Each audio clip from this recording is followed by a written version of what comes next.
All right, thank you, Peter. Yes, we can move on. So thank you all for completing that survey.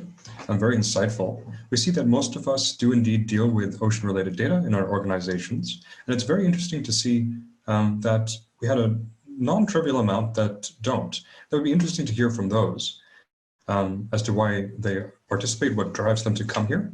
And again, ocean-related can be very broad. So I'm also convinced that perhaps there may be a few degrees of separation, but we'll connect. The topics and keywords that were looked at were very interesting. And what we often see in oceanography, biogeochemistry, bathymetry, ocean physics, but also we see the rise of biology, ecosystems, and living systems in general, which is very interesting because that bridges us over to human activities, fisheries, the biosphere aspect that we depend on the oceans to sustain life. It's very interesting to see that emerging. And there are also they may be small, but there are things that are also emerging that are much more specialist. And that's news for our data and information system about the kinds of needs that will need to be addressed. There has to be some plasticity to allow highly customized approaches. Moving on. The next slide will show also the regional word cloud about which regions you all reported working in. Lots of us are focused in the global ocean, which is again encouraging. Lots of representation of the polar oceans too, which is fascinating to me, Mediterranean Sea. And again, what we see, yes, regional initiatives are in there, but again, what we see is another kind of separation that's also about regions that have something to do with an ecosystem of interest, like coral reefs or seagrass meadows. So it's not just about drawing lines on maps. We're following certain phenomena, and those become dynamic regions that overlap with the phenomena of interest. So it's very interesting to see that cross-linking of themes and regions. Moving on. Right, we did ask, what does your organization make your data and information holdings available online? Very encouraged to see that there's a lot of anonymous and open data sharing that's available.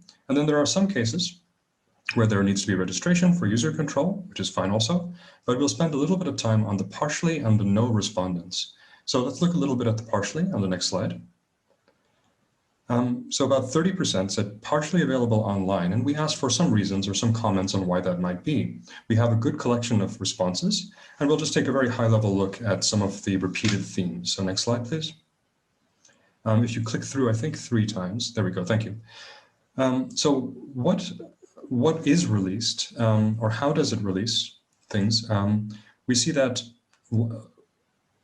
why would it be released? So in other words, often this is a question of policies. Institutions or board decisions decide that certain things should be open or must be open on release.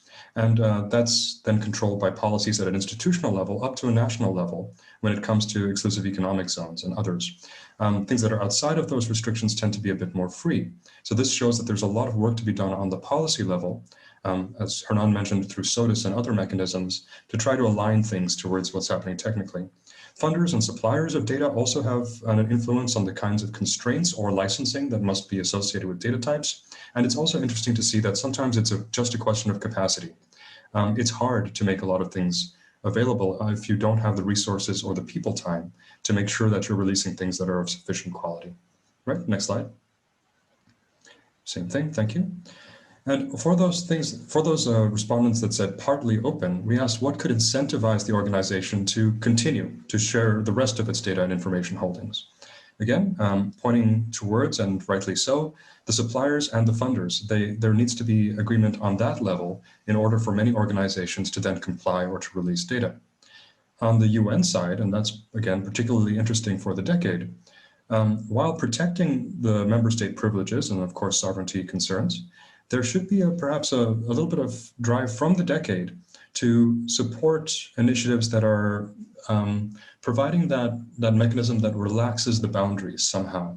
So for example, by, again, it's connected to the incentivizing. It's connected to the next point, to incentivize, for example, the release of things that are usually protected in the academic or intellectual property space.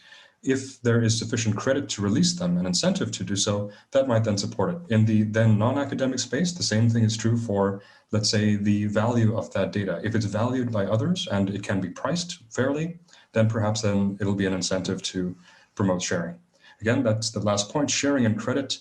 We need to get better at associating metadata that can be used to track who contributed what, even though it's been reused in many forms, so that then people can report back to their managers. It fits into career paths, organizational value, etc. So we do need to get better at that. Next slide, please. Those that responded no, that it's not open, it's about 10%. So again, certainly not non-trivial. We explored some of those responses too. Next slide, please. Click there again.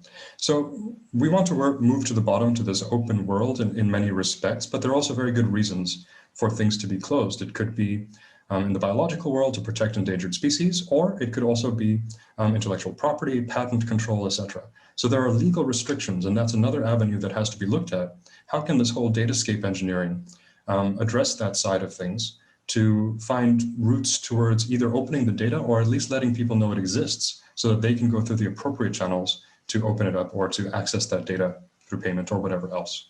And then the open by request was another broad category, largely because there's so much data that when a request comes in, one can focus time and resources in liberating that data, formatting it, harmonizing it, etc., making sure the QA/QC is met. So that's another interesting approach, and it links again to the capacity conversations. Next slide, please. What would incentivize those organizations that have closed data to open it up? Well, it comes down to an economic argument in many cases. If it's either very cheap to do so or cheaper to do so, that can help greatly. Or if there is some kind of economic incentive to do so. If it's, again, the crediting or purchasing of that data or royalties associated with it. There are many mechanisms that are possible. Now, what is viable and what the community will take up is another question. So, but these are all things to be explored. The cross-sectoral partnerships is particularly interesting because data, unlike oil or gold, Linwood Pendleton and I are having many conversations on this, and it gets more valuable when it's shared. It gets more valuable when other people are able to work on it. So enabling that sort of increase in value through cross-sectoral partnerships could be a route to incentivize further sharing. I think that's it. Arno, could you please check? The next slide? Yeah, that's it. Thank you, Peter.